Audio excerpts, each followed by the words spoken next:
গ্রীষ্মের দাবদাহে নাজেহাল জেলাবাসী। প্রতিদিনই প্রায় তাপমাত্রা 42 ডিগ্রি ছুঁই আর পথ চলতে নাজেহাল হয়ে পড়ছেন 8 থেকে 80 সকলেই। বেলা বাড়ার সাথে সাথে প্রায় রাস্তাঘাট ফাঁকা বললেই চলে। বিশেষ কাজের তারিখে রাস্তায় বেরোচ্ছেন সাধারণ মানুষ। এইবারে পথ চলতে সাধারণের জন্য এগিয়ে এলো Malda merchant chamber of commerce. তীব্র তাপ ও প্রবাহের তৃষ্ণা নিবারণের জন্য বিশুদ্ধ পানীয় জলের ব্যবস্থা করল মালদা মার্চেন্ট চেম্বার কমার্সের সদস্যরা।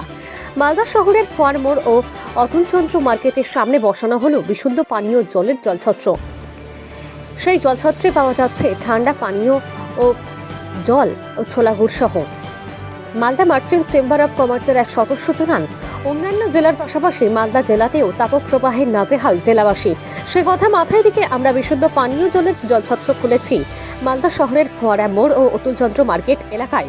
এইখানে সকাল থেকেই রাত্রি পর্যন্ত সাধারণ মানুষের জন্য ব্যবস্থা করা হয়েছে ঠান্ডা পানীয় জল সঙ্গে ছোলা গুড়। আমরা যা গরম পড়েছে, কিছুদিন ধরে যে তাপদাহ চলছে চারিদিকে, তাতে পথ চলতি সাধারণ মানুষের অবস্থা খুবই খারাপ।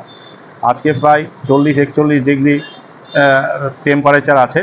তো আমরা অনেক চিন্তা ভাবনা করে মানুষের সুবিধার্থে মালদা মার্চেন্ট চেম্বার অফ কমার্সের পক্ষ থেকে অতুল মার্কেটে একটা স্টল এবং ফোয়ারা মোড়ে আমরা একটা জলছত্রের ব্যবস্থা করেছি। এখানে গুড়, ছোলা এবং বাতাসা এগুলো আছে। সাধারণ মানুষ যাতে এতে পরিষেবা পায় তার উদ্দেশ্যেই আমরা মালদা মার্চেন্ট চেম্বার অফ কমার্সের পক্ষ থেকে এই ব্যবস্থা নিয়েছি।